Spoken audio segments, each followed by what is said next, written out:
Dear students, हम लोग भूगोल की कड़ी जो है से आपको एक वीडियो या दो मिल गया होगा।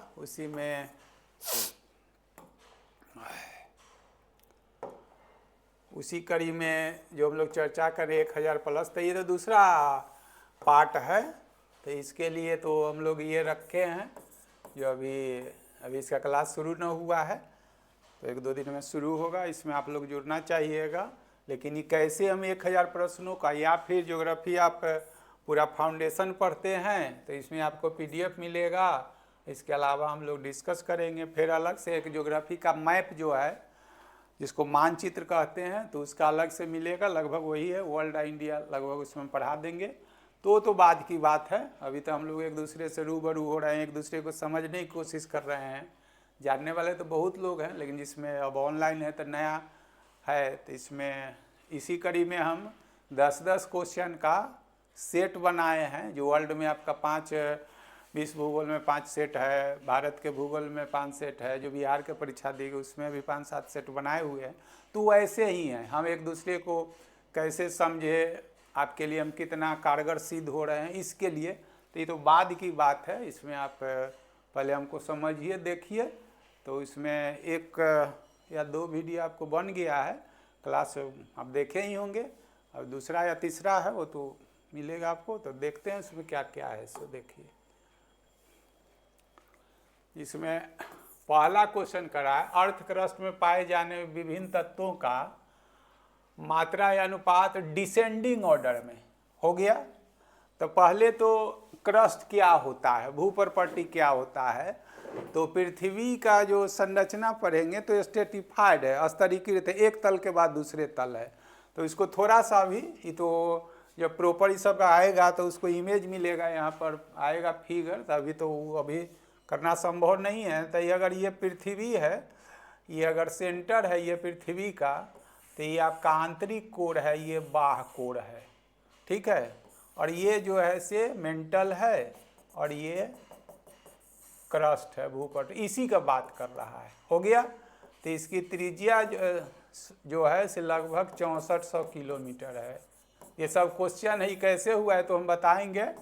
डायमीटर जो है इसका दुगना होता है। तो इस 6400 का स्टडी करना ही पृथ्वी का आंतरिक संरचना है।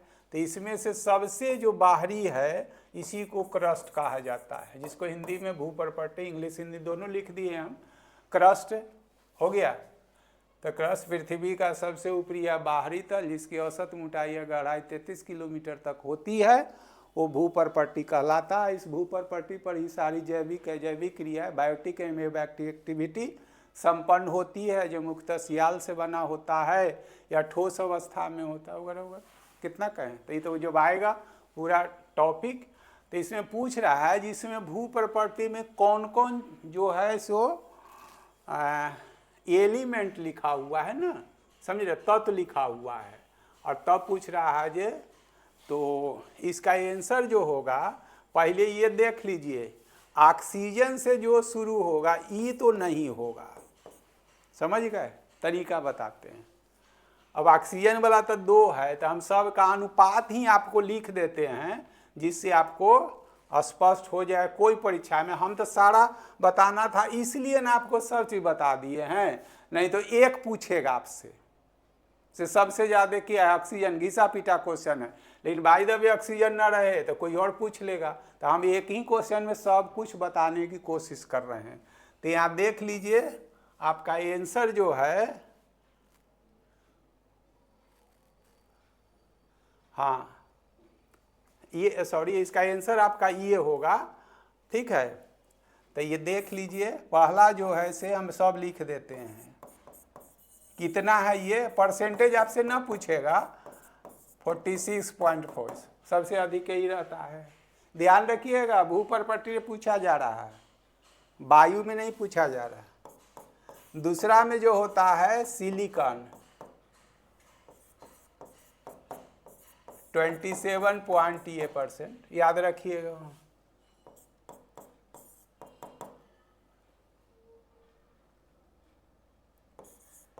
एल्यूमिनियम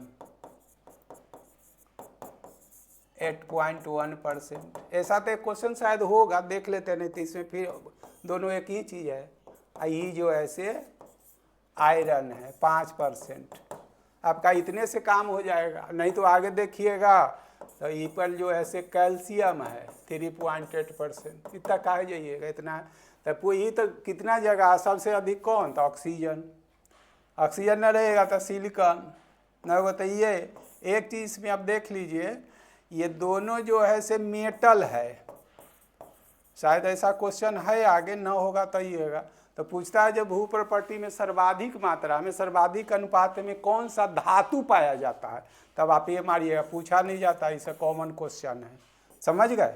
ये भी धातु है, ये सब धातु नहीं, ये तो अधातु है, ये मेटलॉइड है। ये आयरन तो है लेकिन इतना % है। ये भी धातु है लेकिन 3 पॉइंट ये है। इसके बाद में सोडियम होता है, ये 2.8 होता है, सॉरी 2.6 होता है। तो ये सब की अभी कोई ज़रूरत नहीं, इतना ही याद कर ली तो सारा चीज़ आपको कर दिए हैं।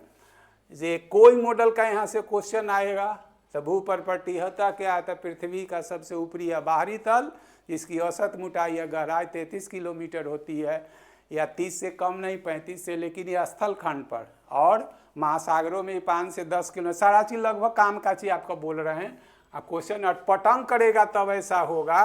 तो ये आप ऑक्सीजन 46 पॉइंट समथिंग, सिलिकॉन इतना, एल्युमिनियम इतना, सब लिख दिए। इससे कुछ नहीं, कहीं का क्वेश्चन बना कर देखिए, सब बन जाएगा। और जो बचे तो चैप्टर आएगा तो फिर वहाँ पर इसके अलावा भी कुछ हम बातें करेंगे। वही तो है ही, देख लीजिए। पृथ्वी के भू सर्वाधिक मात्रा है अनुपात में कौन सी धातु, समझ रहे हैं ना। तो ये सब धातुएं है, ये ख्याल रखिएगा। ये तो केमिस्ट्री पढ़ेंगे, केमिस्ट्री का तो क्लास आपको मिल गया होगा। धातु हमेशा रिड्यूसिंग एजेंट होता है, तो उसका गुण हो गया। Modern periodic those element placed in the periodic table first second and third must be a metal. यानी आधुनिक आवर्त सारणी, यानी मोसले के आवर्त सारणी, यानी 1917 के आवर्त सारणी, जिसको long form of periodic table कहता है, उसके 1, 2, 3 में जो सारे तत्व हैं सभी धातु हैं, और 5, 6, 7 वाले अधातु हैं, और 4 वाले धातु अधातु। पढ़ा ऐसे जाता है। आप लोग यूजुअली आप लोग सबको कैसे बोले, ऐसा तो बोलना ठीक नहीं रहेगा। पढ़ते हैं धातु इलेक्ट्रॉन खोता है, एक होता है, वो कहता है। धातु हमेशा रिड्यूसिंग एजेंट होता है, मैंने अवकार है कि सब क्वेश्चन ही बोल रहे हैं, ठीक है ना। 1, 2, 3 में होगा सब धातु होगा, 5, 6, 7 वाला धातु, 4 वाला धातु अधातु। तो पीरियोडिक टेबल पढ़ाएंगे, उसमें केमिस्ट्री का क्लास मिला होगा, उसमें देख लीजिए ये कितना विस्तृत हमने किया है, और भी मिलेगा क्लास। तो इसमें सब धातु है, समझे। तो इसका 26 होता है एटॉमिक नंबर, इसका 19 होता है, एक्स्ट्रा बता देते हैं, ये होता है, ये 13 होता है। तब यही ना पढ़े थे। ये क्रस्ट में सबसे ज़्यादा कौन था आपका, यहाँ अच्छा से लिख देते हैं, यही ना पढ़े हैं। आंसर तो मिलिएगी आपको, 46 पॉइंट इतना %। दूसरा में क्या था, सिलिकॉन 27 पॉइंट। ये परसेंटेज की आपको जरूरत ना पड़ेगा। कभी फ्यूचर में कमीशन वो लिखने वाला दीजिएगा तो उसमें लिख दीजिएगा, तो समझेगा स्टूडेंट के पास सब चीज़ याद है। आपसे सबसे पूछेगा, ऑक्सीजन तो पूछते पूछते पुराना हो गया है। एल्यूमिनियम 8.1%, और चौथे में है आपका आयरन 5%। अब इसे क्या पूछेगा, सब तो करिए दिए। अब पूछ रहा है सर्वाधिक, तो सर्वाधिक में देख रहे हैं कौन, एल्युमिनियम है। आपका आंसर क्या हो गया, हुआ। इसका एटॉमिक 13 है, इसका 20 है, इसका 19 है, इसका 26 है। क्या पढ़िएगा, आपका तो इतने से काम चल जाए। अच्छा, ये कैल्शियम लिखा है, इसका एटॉमिक 20 होगा, ठीक है, 19 है, 26 है। सब कुछ तो करते चल रहे हैं, इसके बाद भी पढ़ाएंगे हम, इतने नहीं है। ये सब तो बेसिक चीज़ है। जो लोग निम्नलिखित में से कौन रूपांतरित का रूपांतरण, मेटामॉर्फोज्ड फॉर्म ऑफ मेटामॉर्फिक रॉक, तो इसका आंसर ये हो जाएगा। सीधे अगर पूछेगा, सीखेगा जब मेटामॉर्फिक पूछेगा, मेटामॉर्फोज नहीं, तब मेटामॉर्फिक पूछेगा तो ये होगा आपका। आई जो है से आग्नेय चट्टान है, मूल चट्टान है, ऐसे समझिए, आग्नेय चट्टान है। आग्नेय का मूल है, ये प्रधान है। जब चट्टान चैप्टर पढ़ाएंगे तो पढ़िएगा। ये कोयला जो है से अवसादी चट्टान है, जिसको सेडिमेंट्री रॉक कहते हैं। अब कोयला से ग्रेफाइट बनता है तो ये मेटामॉर्फोसिस है। कोयला से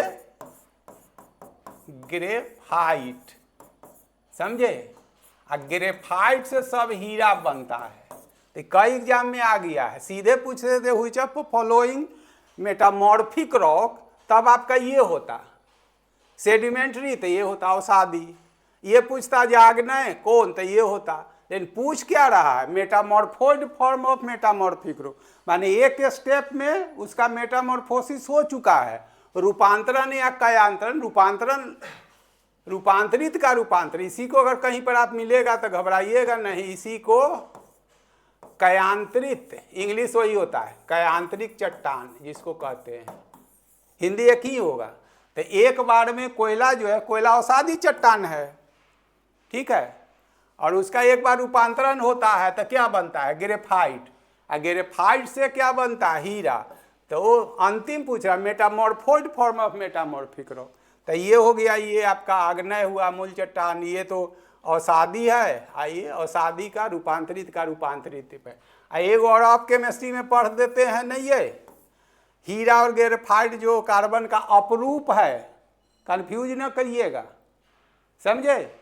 हाँ, एलोट्रॉप्स ऑफ कार्बन ये कह देते हैं। ये जो सोचिएगा, जो अभी तो सर ज्योग्राफी पढ़ा रहे हैं तो कुछ से कुछ समझेंगे। एलोट्रॉप्स ऑफ कार्बन, कार्बन का अपरूप हीरा और ग्रेफाइट होता है। बीइंग ए कॉम्पिटिटिव, एकदम ऐसा रगड़ का पढ़िए एकदम पूछने वाला भी उसका दिमाग डोल जाए। सब कुछ कर दिए। चलिए, रॉकी, एंडी, एटलस, हिमालय सब, तो ये सब जो है, देखिए एक बलित भी है, एक नवीन बलित है।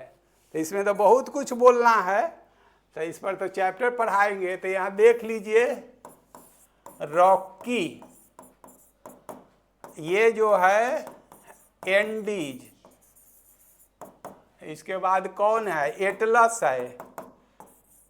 एटलस पर्वत को एटलस में खोजिएगा। आल्प्स है।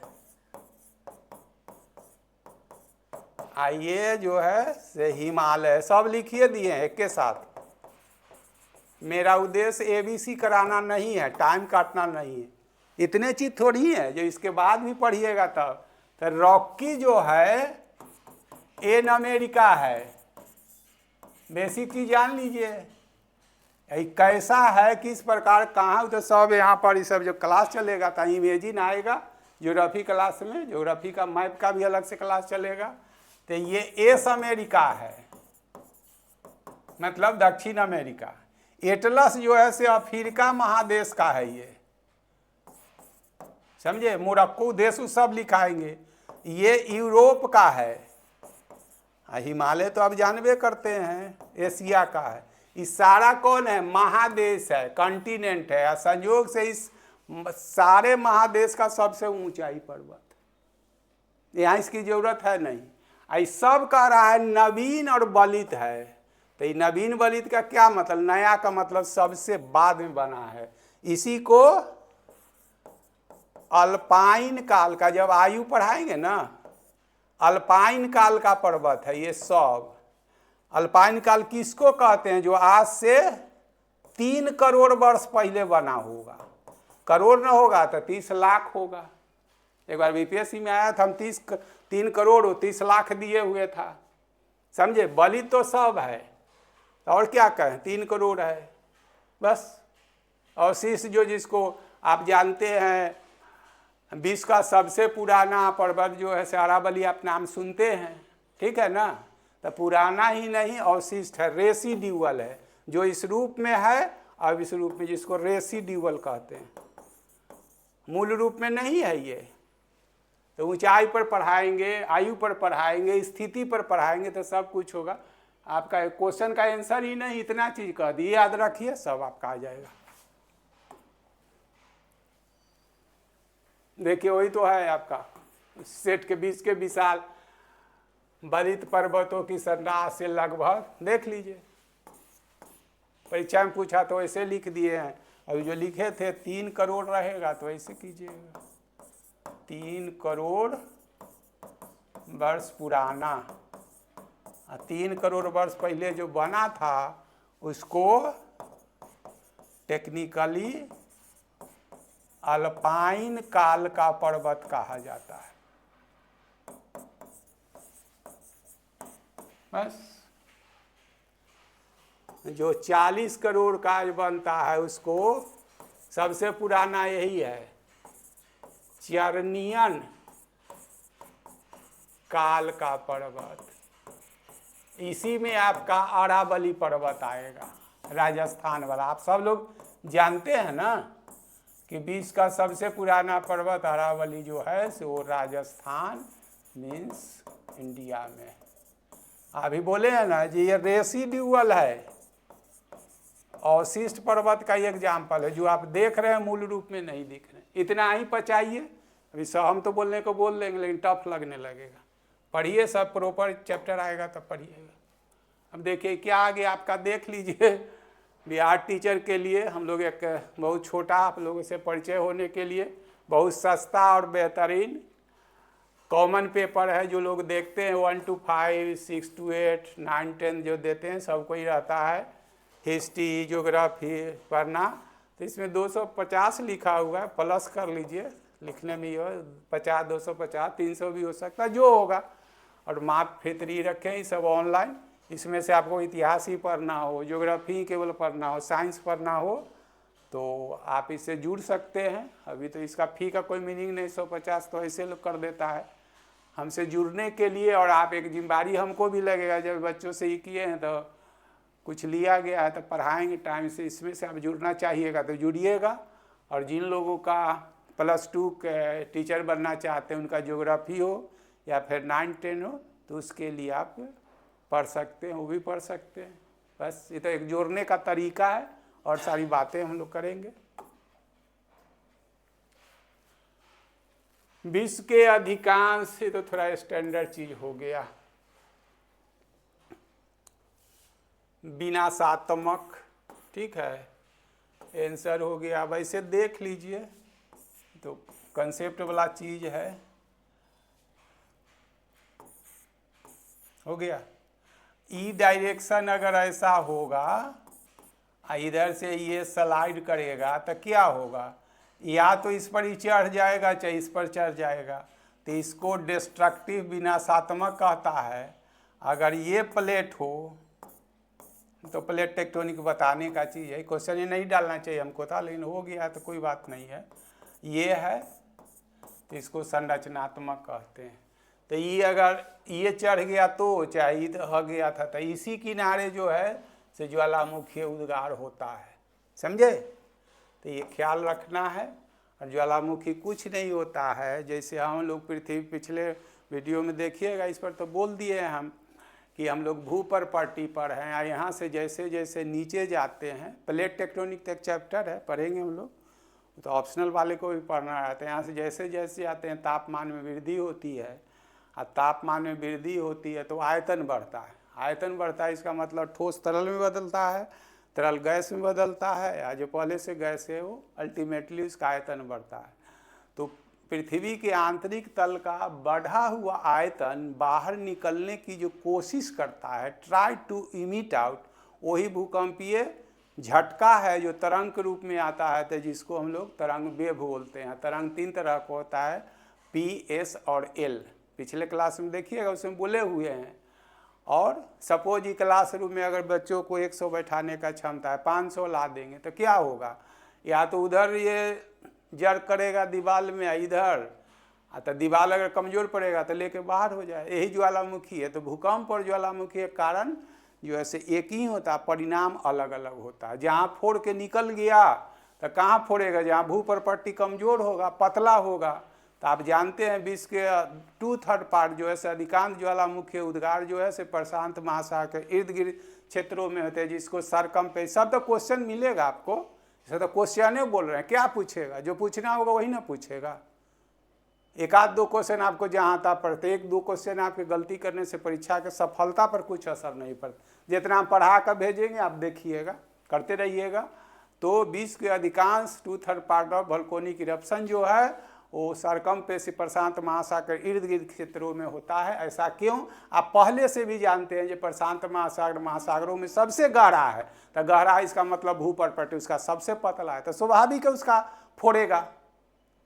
तो ये कोई जरूरी नहीं है, लेकिन दो प्लेट अगर मोटा भी या दो के बीच में यही चीज़ यहाँ कह रहा है जो गैप हो जाएगा या एक दूसरे, तो इससे भी निकलेगा, तो ज्वालामुखी उद्गार से निकलेगा तो लावा, लावा क्या ठोस का तरल रूप है, समझ रहे हैं ना, ठोस का तरल रूप है। वही जब बाहर निकलता है तो उसको लावा कहते हैं, जब तक भूपटपट्टी से नीचे रहता है तो उसको मैग्मा कहते हैं। जब लावा ठंडा हो तो पर्वत पठार बनता है, नीचे वाला जो मैग्मा है तो चट्टान बनता है। क्या क्या बोले, सब तो मैकेनिज्म बता रहे हैं, सब चैप्टर आएगा। चट्टान अलग चैप्टर है, पर्वत अलग चैप्टर है, मैदान चैप्टर है, पठार अलग चैप्टर है। लेकिन हमको तो बोलने के सब एक के साथ बोलेंगे, लेकिन जब प्रॉपर माइंड शांत कीजिएगा तो सब समय, ज्योग्राफी तो साइंस है, तो क्या क्या बोले सब कुछ आप कर लिए हैं।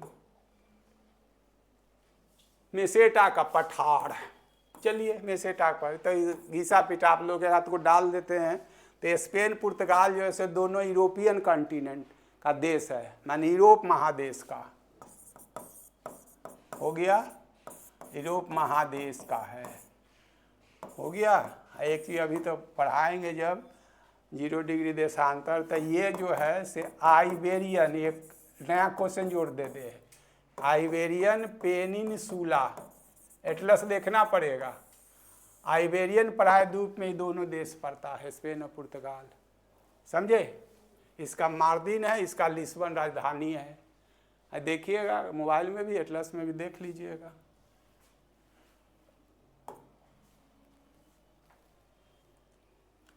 पर्वतों के पाद यानी फूट के सहारे को विस्तारित पठार को क्या कहते हैं? गिरिपाद पठार।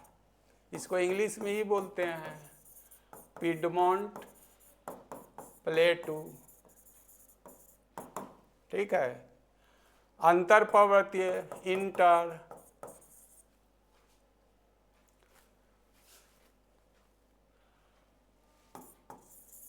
कॉन्टिनेंटल, समझा देते हैं सब, कॉन्टिनेंटल इंटरमोंटेन प्लेटू बायो एओलिन प्लेटू। ये होता क्या, इसको समझ ले। प्रथम तो आप पठार समझिए। जब तो समूह किसी क्षेत्र विशेष का वैसा स्थलाकृति स्थलखंड जिसकी समुद्र तल से ऊंचाई 600 मीटर तक हो, जिसका ऊपरी हिस्सा जो हो वह पर्वतों के विपरीत नुकीला न होकर सपाट हो, और जिसकी ढाल जो है से तीक्ष्ण न हो, वो पठार कहलाता है। समझ रहे हैं ना। तो केवल ऊंचाई, यहाँ ऊंचाई है समुद्र तल से, ध्यान देखिएगा। कहीं के आप रहने वाले देखते होंगे जो स्टेशन पर जाते हैं तो लिखता है जो पटना जंक्शन या कोई जो है समुद्र तल से इतना मीटर ऊंचा है। तो ऊंचाई का अंग्रेजी तो आप जानते हैं हाइट, लेकिन अब ध्यान दीजिएगा जब कभी जाते हैं तो देखिएगा वहाँ पर एलिवेशन लिखा रहता है। तो वही ऊंचाई जब स्थल कद से मेजर किया जाता है, मापा जाता है, तो उसको हाइट बोलते हैं। और जलखंड से समुद्र तल से मापा जाता है तो उसको एलिवेशन बोला जाता है। तो चैप्टर पढ़ाएंगे तो लिखाएंगे ऊंचाई के आधार पर पर्वत या पठार। तो समुद्र तल से वैसा स्थलाखंड जिसकी ऊंचाई 600, औसत ऊंचाई 600 मीटर तक हो, और जिसकी ढाल जो है वो पर्वत के विपरीत नुकीला न हो के सपाट हो, जिसकी ढाल तीक्ष्ण न हो, पठार कहलाता है। जैसे क्लासरूम ऐसे समझ लीजिए, जहाँ पर जिस ऊंचाई पर मान लीजिए समुद्र तल है, चाहे जो मान लीजिए कांस्टेंट है, ऐसी इतना ही ऊंचा पर एक पर्वत है, एक पठार है। तो केवल ऊंचाई के पॉइंट ऑफ व्यू से, एलिवेशन पॉइंट ऑफ व्यू से माउंटेन और प्लेटू का आप अलग नहीं कर सकते हैं। तो पर्वत जो होगा उसका तीक्ष्ण ढाल होगा, जिसको एब्रप्टली कम डाउन, सडनली, जिसको ज्योग्राफी के भाषा में स्टीप स्लोप कहते हैं। लेकिन वही पठार होगा तो जेंटल स्लोप, ग्रेजुअल कम, धीरे धीरे आएगा तो पठार होगा। अगर सीधे आ गया तो पर्वत होगा, ठीक है। ऊंचाई जब स्वाभाविक है तो ऊपरी हिस्सा इसको जो उठा रहता है इसको पिक्स बोलते हैं, चोटी, तो उस क्या पर क्या हो जाएगा, वो सपाट होगा। तो केवल एलिवेशन पॉइंट ऑफ व्यू से ऊंचाई के आधार पर पर्वत पठार को अलग नहीं कर सकते हैं। और नहीं किया जाता है तो उसका वो ढाल देखा जाता है, स्लोप। तो पर्वत का ढाल जो होता है तीक्ष्ण, इसको खड़ी ढाल बोलिए ना घरेलू के भाषा में, ज्योग्राफी में इसको स्टीप स्लोप बोलते हैं। और फिर वही जो है से जेंटल स्लोप, माने ग्रेजुअल कम ढाल, सडनली कम ढाल, एब्रप्टली कम, एकाएक सीधे नीचे आ गया। लेकिन पठार का ढाल होगा तो धीरे ग्रेजुअल धीरे धीरे आएगा। पर्वत पठार में यही अंतर है, समझ गए ना। तब क्या रहा जे टाइप्स ऑफ महाद्वीपीय वैसी पठार, जब स्थिति के तो ऐसी पठार जो स्थल खंड पर हो या जल खंड में हो, तो कंटिनेंटल, समझ गए ना। कंटिनेंटल में भी अभी तो पढ़ाएंगे चैप्टर तब पढ़िएगा, कंटिनेंटल में भी तट पर है, कोई किनारे पर है तो कंटिनेंटल कोस्टल प्लेटू, आपको तो उवन लगेगा, अभी तो पढ़े नहीं है। तो ये स्थिति पर है कंटिन्यू, वैसा पठार जो स्थल खंड पर है कंटिनेंटल, वैसा पठार का समूह जो सागर महासागर में, उसको ओसनिक कहते हैं।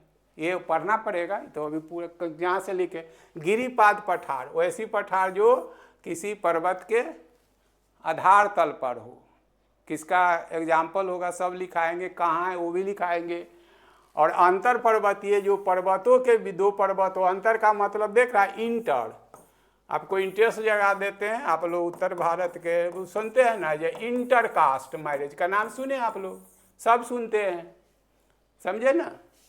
तो इंटर का मतलब होता है दो के बीच में, हो गया। तो विवाह जो से हिंदू धर्म के अनुसार एक संस्कार है, समझे, संस्कार है। तो जब सेम जाति के बीच में होती है तो होती है, दो जाति के बीच में, कारण चाहे जो हो, दैट इज अदर थिंग, उस पर मेरा कोई चर्चा नहीं है। तो क्या होता है, महाभारत हो जाता है, समझे। तो हिंदू विवाह शब्द जो है जब इतिहास में पढ़िएगा 16 संस्कार में से विवाह भी एक संस्कार है, समझ गए ना। तो वहाँ आएगा जब एंशियंट हिस्ट्री, एंशियंट तो चल ही रहा है ना, तो प्रॉपर चैप्टर आएगा तब पूरा। विवाह भी एक संस्कार है, तो उसमें तब जाति के अंदर और गोत्र से बाहर विवाह होता है, ये ख्याल रखिएगा। एक गोत्र के अंदर विवाह नहीं होता है, सब चीज़ आपका ठीक हो गया है, गोत्र अगर मिल गया तो या तो कोर्ट का सहारा लीजिए या नहीं तो जुदा होइए। तो एक गोत्र के अंदर गोत्र प्रथा जो है लेटर वैदिक एज में 1000 से 600 क्या बोले 1000 से 600 बीसी काल में आया है, समझे। और एक गोत्र के अंतर्गत आने वाले कोई लड़का लड़की भाई बहन के रूप में देखे, या भाई बहन के बीच में शादी नहीं होता है, समझे, ये ख्याल रखिएगा। अब विवाह जो से हिंदू धर्म के लिए है, तो संस्कार है। इस्लाम में कहाँ है, कबूल कबूल कबूल, तलाक तलाक तलाक, हो गया। लेकिन इसमें क्या, 7 फेरा का मतलब है, तो एक संस्कार है वो। तो एक जाति के समान जाति लेकिन गोत्र के बाहर विवाह होता है। तो समान जाति में हुआ तो क्या हो गया, और दो में हुआ तो अंतर जातीय विवाह। तो अंतर जातीय विवाह में दो होता है, एक होता है अनुलोम, विवाह पढ़ाएंगे तो पढ़िएगा, और एक होता है प्रतिलोम। अनुलोम में विवाह में क्या होता है, जो उच्च कुल का लड़का निम्न कुल के लड़की से शादी करता है। प्रतिलोम में क्या होता है, जो उच्च कुल का लड़की निम्न कुल से, तो फिर उसका जो होने वाला बच्चा संतान किसको होगा। तो चूंकि इंडिया प्रैक्टिकल सोसाइटी है, पुरुष प्रधान समाज है, हमारा आपका वंशावली चलता है पिताजी के नाम से, न कि चलता है केरल का नायर चलता है, मेघालय का खासी गारो जातिया उसका चलता है पितृ प्रधान, मातृ प्रधान है। हम लोग यहाँ लिखते हैं मतलब पिता का नाम लिखते हैं, वहाँ मदर का नाम लिखा जाता है। तो अभी एक की परिकला कितना सुनिएगा, अभी बहुत लंबा है। तो अनुलोम और विलोम, तो उच्च कुल का लड़का निम्न कुल का, इसका उल्टा हो गया। लेकिन संतान किस हुआ, तो चूँकि पुरुष प्रधान समाज है तो लड़का जिस जाति का होता है उसी के नाम से उसका वंशावली। आपका वंशावली आपके अभी भी जो चल रहा है भूमि सर्वेक्षण जो होता है आपके पिताजी के नाम से होगा, न कि मम्मी के नाम से होगा। तो यही है। तो कह रहा है अंतर पर्वतीय, मतलब दो पर्वतों के बीच, यहाँ तो लिखा हुआ है पर्वतों के, क्वेश्चन तो कुछ और का, पर्वत के सहारे तो गिरिपाद, अंतर पर दो पर्वतों के बीच पठार। अब वायु वैसी पठार जो वायु से बना है, सारा कुछ बोल दिए। ये तो ऐसी परिस्थिति पर है जो स्थल खंड पर है उसको कॉन्टिनेंटल, और जो जल खंड पर है उसको ओसनी कहते हैं।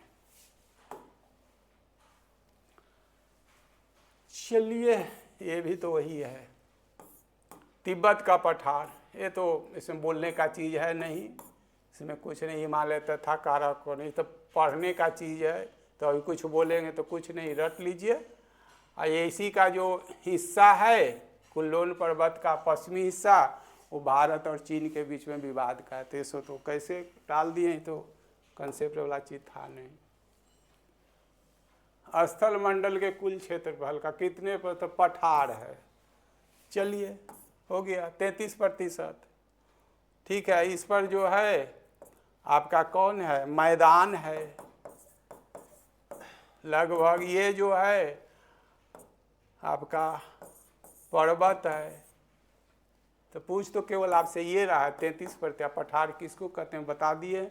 इसकी अगली कड़ी जो होगी, जिसमें फिर 10 क्वेश्चन का सेट मिलेगा, अल्टरनेट का, कभी हिस्ट्री कभी पॉलिटी, 3-4 सब्जेक्ट अभी चल रहा है, हिस्ट्री ज्योग्राफी पॉलिटी केमिस्ट्री या बायोलॉजी अभी नहीं शुरू है। केमिस्ट्री में एक आध सेट आपको मिल गया होगा। तो ऐसे 10-10 क्वेश्चन का आपको हर सेट में मिल रहा है। ऐसे एक्सप्लेनेशन देंगे और ये सब देखते चलिए, बीच में हमको समझ जाइएगा। तो जो सब कोर्स है छोटा मोटा और बहुत सस्ता और सुगम, और ऐसे ही पढ़ाएंगे। और उस पर तो आपको PDF मिलेगा पहले से, जो आप देख कर रहिएगा, हमको भी सुविधा मिलेगा। प्रॉपर भूगोल पढ़ाएंगे तो भूगोल क्या है, भूगोल को कैसे वर्गीकृत किया, भूगोल की उत्पत्ति कैसे है, तो भूगोल का वर्गीकरण क्या है, खगोलीय भूगोल के अक्षांश, देशांतर, समय का निधान, क्या क्या बोले, पर्वत, पठार, भूकंप, ज्वालामुखी, चट्टान, जो सब है सब पढ़ रहे हैं। वहाँ तक भारत के भूगोल तक, बिहार का परीक्षा दीजिए तो कुछ भी पढ़ेंगे। और सब का फीस मात्र 325 रुपया रखे हैं। एटलस अलग से पढ़िएगा तो एटलस का तो बहुत चीज़ यहाँ पर दिखाएंगे। एटलस आप लोग खरीद के पढ़िएगा तो 2-4-5 दिन में सब लगभग ख़त्म कर रहे हैं। जो कोर्स में आप लोग को जुटना होगा जुटिएगा, और देखिए हम कैसे कैसे आपके लिए कुछ करते हैं। Thank you.